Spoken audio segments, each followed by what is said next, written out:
Hey everybody, Mike Miller here. So what's the big deal about structured word inquiry? Well, according to me, here's the deal. Number one, most of us were taught spelling incorrectly by people who had also been taught spelling incorrectly. I'm not laying blame here. You don't know what you don't know, and this problem goes back many, many years. But now we do know, so we can fix it. 2, knowing the facts about English spelling can turn the frustrating drudgery of writing and spelling into a joy, especially for students with reading and writing challenges. And number 3, kids deserve the facts. You deserve the facts. Structured word inquiry is a wonderful method for delivering what's missing from literacy instruction, for delivering those facts. And if it seems kind of extreme to say we were taught spelling incorrectly, well, imagine I was trying to teach cooking and didn't mention flavor or the taste of things. Or imagine I was trying to teach you painting and I insisted that all painting was abstract. That's what it feels like to me now that I know what I didn't know for most of my life about English spelling. But I think the facts themselves are more important than the mode of delivery. So this isn't really about structured word inquiry, honestly. It's about what SWI is about, and that is English morphology. And that is a fancy word for the meaningful building blocks of words, prefixes, suffixes, and bases, otherwise known as morphemes. Morphology is about morphemes. When I said most people were taught spelling incorrectly, this is what I meant. Morphemes are fundamental to the structure of English words, and learning spelling without them is like learning cooking without using your sense of taste. It's incredibly difficult, unnecessarily so, and just wrong. Look at this word. You probably recognize it, and you probably know that it means fun-loving or lighthearted. And maybe you always saw this, or maybe because I'm asking you about it, you're thinking a little more deeply about it and noticing that it is made up of 2 meaningful parts. P-L-A-Y, which is the fun part, and F-U-L, which is like the word F-U-L-L, and those 2 parts give a good idea of the meaning of that word. To be playful is pretty much to be full of play. That's pretty easy and obvious, right?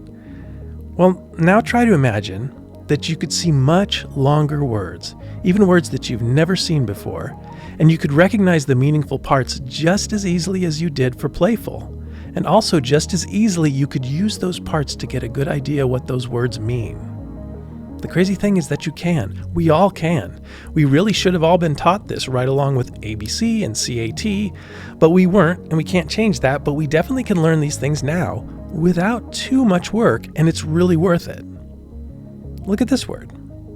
This, for me, really demonstrates the way I used to look at words versus the way I look at them now. I always heard this word as a collection of sounds that meant cautious and thorough. It sounded a little like painstaking, or maybe pains taking, but that didn't really matter to me much. Now, I can't possibly see it or hear it as painstaking because it is very obvious to me that it is a compound word with 4 morphemes, 4 meaningful parts.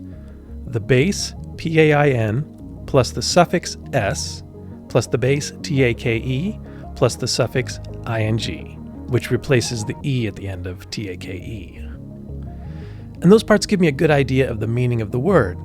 Taking pains, doing the hard things to get something done in a particular way.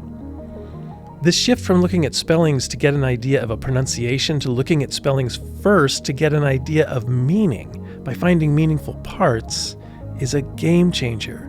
So I invite you to look at the meaningful parts just waiting for you in other words. For me, it's been like having a veil lifted from my eyes that I didn't even know was there.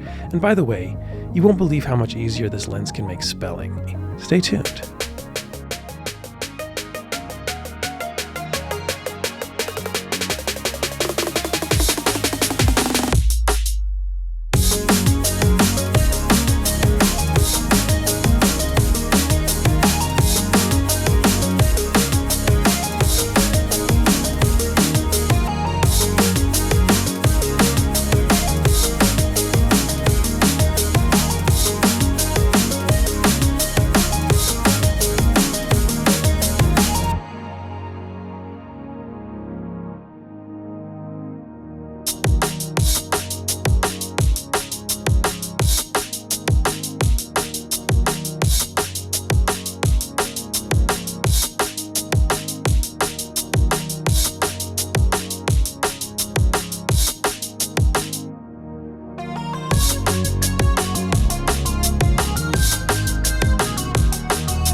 Kids at school learn to recognize and make letters, then words, then sentences, then paragraphs, then essays. If they were studying humans instead of writing, this would be like studying individual people, then communities, then regions, then nations, then civilizations. But what about families? Perhaps the most fundamental structure outside of the individual that shapes human behavior is the family. It'd be crazy to leave that out. So jumping from letters to words is a lot like jumping from individuals to communities. Of course, English spelling seems random and bizarre. So would human behavior without considering families. The problem is, words are not just made of letters that deliver sounds. Words are also made up of morphemes that deliver meaning. Think about how demotivating it is for a developing reader when they come across words they do not know again and again in things their peers seem to read easily. Reading experts will tell you that if a reader doesn't know more than 1 out of every 10 words of a text, that is, quote, frustration level, and that text is too challenging. But knowing morphemes and looking for them first instead of sounding the word out changes this experience completely. With morpheme knowledge, there are almost always parts of the word that are familiar, clues to the meaning of the word. They go from clueless about meaning to clueful and curious, even if they don't know all the parts. Recognizing parts confirms that one is knowledgeable and makes the whole word seem much more within reach. Without morpheme knowledge, the situation makes students feel dumb, and over time, this conditions them to meet new words with anxiety and preemptive disengagement. Why bother? With morpheme knowledge, on the other hand, new words are an invitation to explore.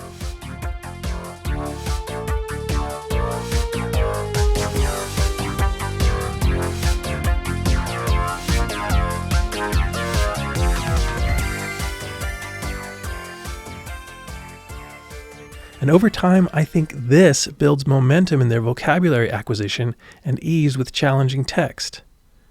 We teach spelling as if English spelling were a system for indicating sounds, a phonemic system, but it is not. The top priority of English spelling is to indicate meanings, and sounds are a vital secondary consideration. We call this a morphophonemic spelling system. And looking at it this way changes everything for the better. You probably know that the prefix re can mean again, as in redo and revisit. And you probably know the meanings of several other prefixes and suffixes, like that un means not, and ful means characterized by, or, well, full of, like we said before. This is great, because like you, everyone has a head start on English morphology. We aren't starting from scratch. We just need to build on what we already know and make some minor corrections along the way. We need to know that INTER denotes between, and though the word PRO means in favor of, the prefix PRO can also mean forward. And though RE often means again, it can also mean back. For most of us, the real breakthrough comes when we start learning bound bases. Bases are the central parts of words which prefixes and suffixes attach to.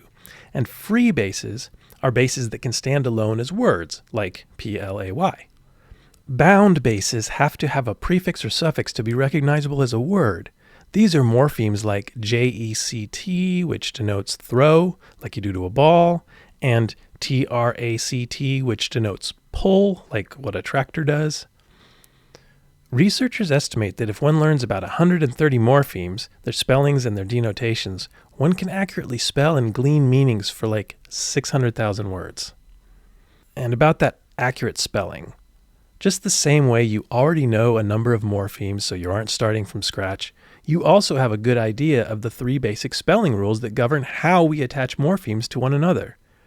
You saw how that ing took the place of that e at the end of take in painstaking.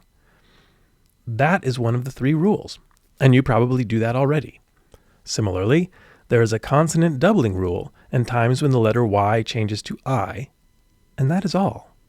These rules are remarkably consistent, unlike some other rules I've known. Anecdotally speaking, after a dozen sessions working on this stuff with me, dyslexic students are invariably shocked how easy it is for them to spell 13, 14, 15-letter words, something they've never been able to do. So, zooming out again, the key mental trick is to start to look at spellings to glean meaning first, rather than pronunciation. This is hard because pronunciation was the point for years in school. When we start studying morphology, we can be very uncomfortable analyzing words without considering their sounds so much. It feels like a key piece is missing, or that we are learning a system that clearly doesn't work because it doesn't do what we're used to doing with spelling. But what it does is so much better. When we saw a new word before, we could come up with a theory of how it might sound, and that was it. But now we can come up with a theory of what it probably means, which is so much more valuable. Spellings make up words, and the point of words is to deliver meaning.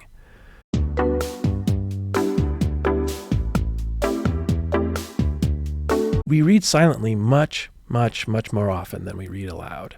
So giving kids a system that reveals meanings is so much more valuable to them, especially if reading is challenging and they have limited emotional bandwidth to spend on it each day. Let's give them the real goods. I'm going to give you an example, but let me be clear first. I'm not advocating for replacing the teaching of phonology, phonics, with the teaching of morphology. We need all of this. There's still a tremendous amount of debate about when and how to offer these things, but I feel very clear about both the when and the what. I think we need to teach phonology, morphology, and etymology, that's the histories of words, age appropriately from the very beginning, as each of these things naturally becomes salient in the progression from CAT to INDEFATIG ABLE. The caveat I have about teaching phonology is that it needs to be accurate, or we're going to keep the joys of reading and writing unnecessarily out of the hands of dyslexic people who learn to decode with tremendous effort and then are constantly told they are wrong when they spell phonetically, with great effort and great accuracy sound-wise, based upon exactly what they've been taught and what they hear. Of course, many of them throw up their hands at some point.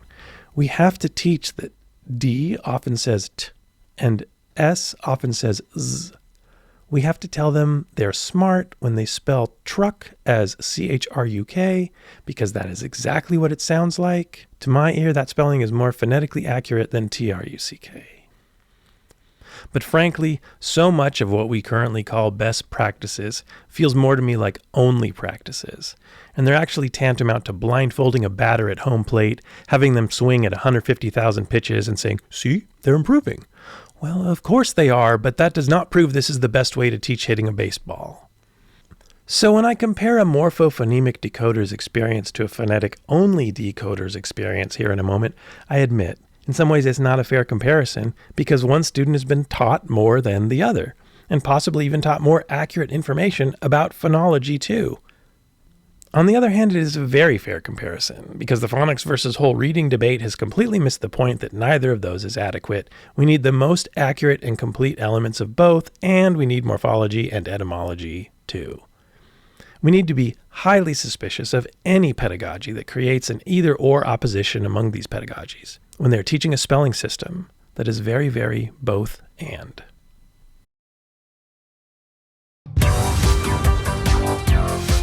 So that's a real word. If you know it, please pretend you don't. So a dyslexic phonetic decoder might go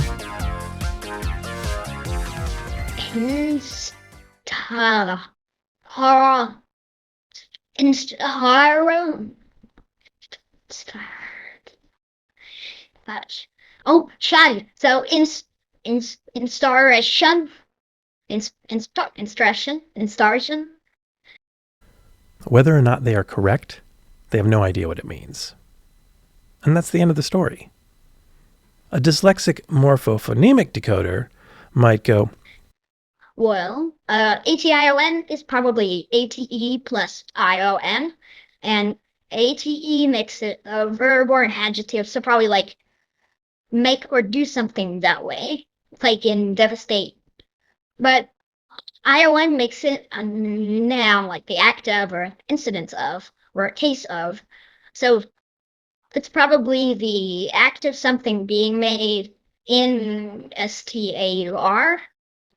And in usually means not, like invisible, but it could mean in, like invigorate. So it's either the act of something being made not STAUR, or the act of something getting STAUR in it, or being like filled with it. Am I getting big right? Now, just to interrupt here, I'm serious, a lower schooler who's been studying morphology could get this far. Even a very dyslexic one.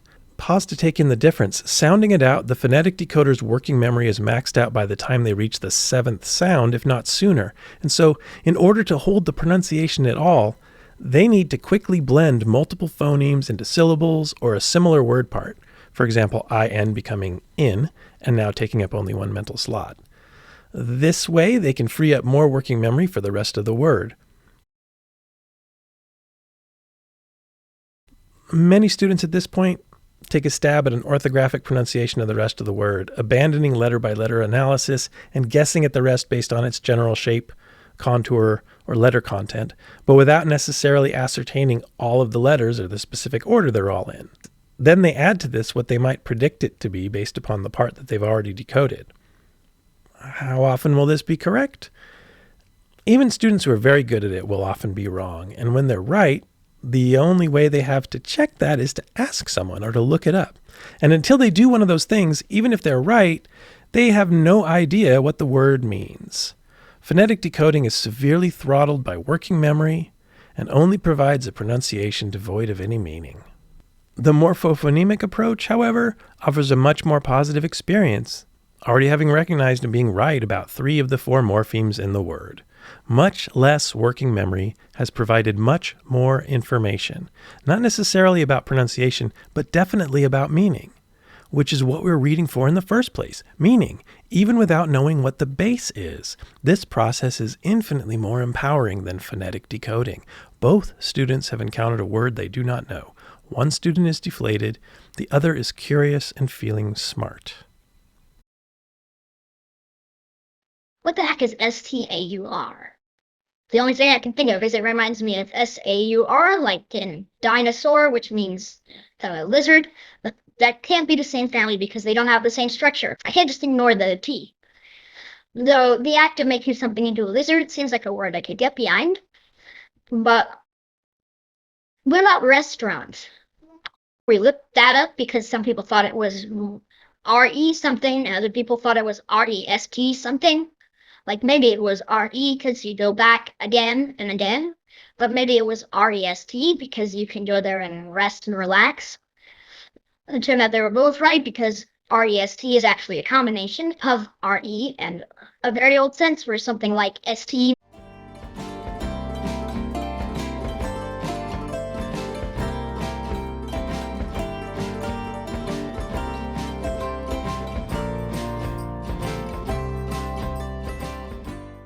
A very old sense where something like ST meant stay. So rest was like stay back. But in a restaurant, we can't use REST because then we would have AUR by itself. And that's not a morpheme we know of. But RE is. And STAUR is now. STAUR turned out to be related to store. STORE. As in to put things away for later. So a restaurant is a place where you restore yourself with food. RE is again, and STAUR is store, as in like put away, or like refill your energy storage. So a restaurant is literally like a restorant, or a restoria, or restorebury.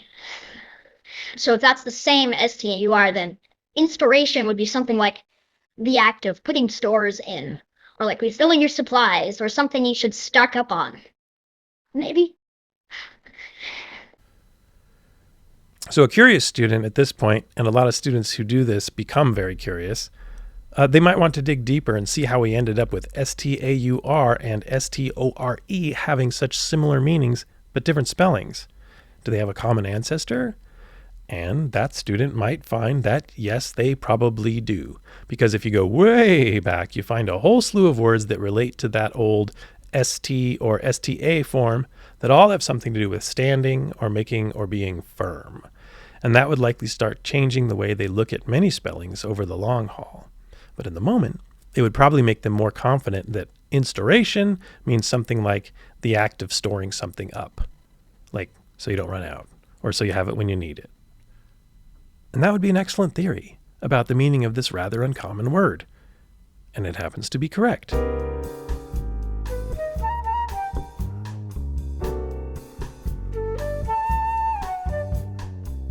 But even if it weren't, the whole process of inquiry is perpetually reinforcing the learning that preceded it, and a reasonable guess quickly starts to feel like a success, because it is. The more evidence, the better. This is surely why Pete Bowers sometimes wishes he'd called SWI the scientific word inquiry. The structure of the inquiry is indeed scientific. Let me know what you think. If you need to know more, look up Pete Bowers, Marie Foley, Rebecca Lovelace. There's a wonderful book called Beneath the Surface of Words. There's even a site right where you'd expect it to be at structuredwordinquiry.com. You can check that out. You can definitely reach out to me, Mike Miller, at mikecanhelp.net at gmail.com. That's mikecanhelp.net at gmail.com. I'd love to hear from you.